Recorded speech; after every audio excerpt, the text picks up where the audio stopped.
नमस्कार दोस्तों।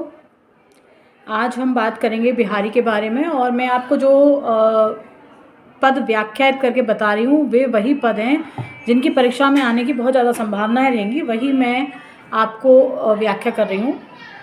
3 पद जो है मैंने चुने हैं, उन तीनों पदों को मैं अभी आपके सामने रख रही हूँ व्याख्या विशेष सहित। सबसे पहला पद है बिहारी का, मेरी भव बाधा हरो राधा नागर सोई, जातन की झाई परे श्याम हरित दुति होई। यहाँ पे श्याम और हरित दुति ये जो 2 शब्द हैं, इन दोनों में श्लेष अलंकार का प्रयोग देखने के लिए मिलता है। शब्द एक हैं लेकिन इनके अर्थ जो हैं वो अलग अलग हैं। वंदना का पद है ये सबसे पहला। बिहारी सत्सई जब आप देखेंगे कभी, उसका पहला पद है।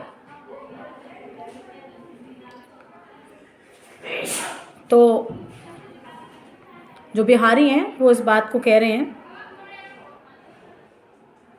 हे चतुर राधा, आप मेरे सभी सांसारिक कष्टों का निवारण करें। नागरी मतलब चतुर से है, यहाँ पे राधा को संबोधित करते हुए कह रहे हैं, हे चतुर राधा, आप मेरे सभी सांसारिक कष्टों का निवारण करें। जिनके शरीर की झाई मतलब प्रतिबिंब, छाया, किसी भी शब्द का इस्तेमाल कर सकते हैं आप। छाया पड़ने मात्र से कृष्ण कैसे जाते हैं? हरे रंग के हो जाते हैं।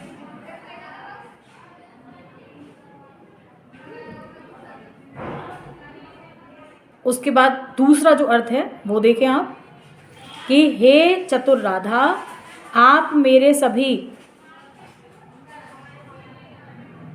सांसारिक बाधाएं जो हैं उनको दूर करें।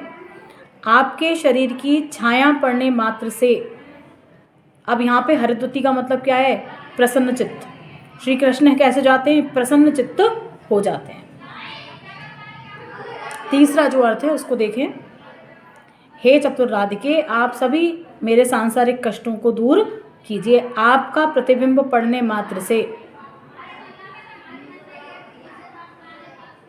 हरित का मतलब यहाँ पे पुण्य से है, पुण्य का प्रतीक है। आपके शरीर की छाया पड़ने मात्र से संसार के सभी पाप और दुख कैसे जाते हैं? पुण्य में परिवर्तित हो जाते हैं। इस तरह से बिहारी ने राधा से ये निवेदन किया है कि वे उनके सभी सांसारिक जो कष्ट हैं, बाधाएं हैं, उनका हरण कर लें।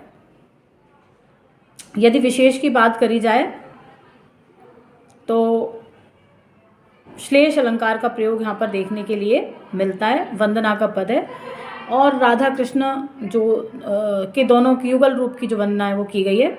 और जैसा कि आपने इसमें आया एक जगह, जो दूसरा अर्थ मैंने बताया था कि श्री कृष्ण कैसे जाते हैं? हरे रंग के हो जाते हैं। पहला जो अर्थ बताया मैंने, हरे रंग के हो जाते हैं जिसमें वो, तो वहाँ पर आप समझ सकते हैं कि जो राधा हैं उनका सुनहरा रंग है, गुलाबी सा सुनहरा सा रंग, और श्याम कृष्ण यानी कैसे हैं?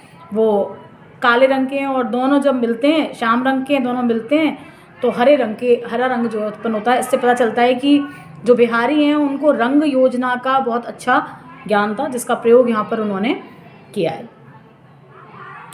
तो ये विशेष आप मान सकते हैं इसका। तो महत्वपूर्ण है, परीक्षाओं की दृष्टि से आ सकता है, पहले आया है, इसके बाद दोबारा भी अब आ सकता है। उसके बाद एक और पद है उनका, उसे देखें आप। नीकी दई अनाकनी, नीकी का मतलब अच्छी, अनाकनी का मतलब अनसुनी। फीकी परी गुहार, गुहार मतलब पुकार, फीकी मतलब प्रभावहीन। तजो मनो तारन विरुद्ध, तारन मतलब उद्धार करने का, विरुद्ध मतलब यश। वारक वारनु तारी, वारक मतलब हाथी।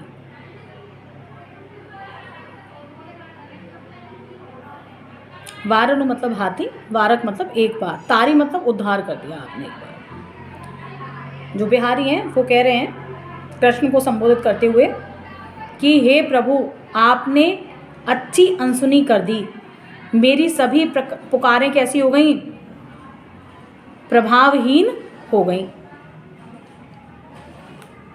आपकी उदासीनता को देखकर ऐसा लग रहा है कि मानो एक बार आपने हाथी का उद्धार करके अपना जो उद्धार करने का यश है उसको आप क्या कर गए हैं, भूल गए हैं, आपने उसको भुला दिया है। इस तरह से जो भक्त है वो ईश्वर को पुकार रहा है और ये कह रहा है कि आप मेरा उद्धार कीजिए, स्मरण दिला रहे हैं उनको। अब देखिए मनो शब्द आ गया दूसरी पंक्ति में, तो यहाँ पे उत्प्रेक्षा अलंकार हो गया। वारक बारू बा की आवृत्ति हो गई 2 बार, तो यहाँ पर अनुप्रास अलंकार आ गया। और एक भक्त जो है पुकार रहा है और पुराने जो उदाहरण है, उदाहरण अलंकार का प्रयोग है, उदाहरण देकर के स्पष्ट कर रहा है कि एक बार आपने हाथी को तारा था। तो ये अलंकार जो हैं इसमें देखने को मिल जाते हैं। और आप जानते हैं कि बिहारी ने दोहा जैसे छोटे छंद में सभी जो सतसई है उसकी रचना की है। कल्पना की समाहार शक्ति देखने को मिल जाती है और बहुत गंभीर अर्थ जो है उन्होंने दोहे जैसे छोटे पद में भर दिए हैं। ये भी उनकी एक विशेषता आप मान सकते हैं। किसकी? बिहारी की। तो दोनों ही पद जो है महत्वपूर्ण है जो मैंने अभी आपको करवाए हैं। एक और करवा रही हूँ मैं आपको, उसे और आप देख लें। तीनों ही पद महत्वपूर्ण है, परीक्षा में आ सकते हैं। झीने पट में झुलमुली। झुलमुली एक कान का आभूषण। झलकती ओप अपार। ओप मतलब शोभा कह सकते हैं, अपार मतलब बहुत अधिक। झलकती मतलब चमकती हुई दिखाई दे रही है। जीने पट मतलब पतले वस्त्र में, पट का मतलब वस्त्र। सुर तरु देव वृक्ष की बात हो रही है। कि मनु सिंधु में, सिंधु मतलब सागर में, लसती सपल्लव डाल। सपल्लव मतलब पत्तों सहित, डाल मतलब डाली, लसती मतलब शोभा प्राप्त कर रही है। कह रहे हैं नायक जो है, जो बिहारी हैं, वो नायक के माध्यम से नायिका की सखी से इस बात को कहलवा रहे हैं कि नायिका के कर्णाभूषण की चमक महीन वस्त्र से बाहर जो है अपार शोभा दिखाने का काम कर रही है। अर्थात झीने वस्त्र में से कर्ण आभूषण जो है वो चमकता हुआ बाहर दिखाई दे रहा है। उसको देखकर ऐसा लग रहा है मानो उसकी जो अपार शोभा है वो ऐसी लग रही है देखने में कि मानो सागर में कल्प वृक्ष की पत्तों सहित डाल जैसे शोभित होती हुई दिखाई देती है। इस तरह से ही उस नायिका के कान के आभूषण की जो शोभा है वो दिखाई दे रही है।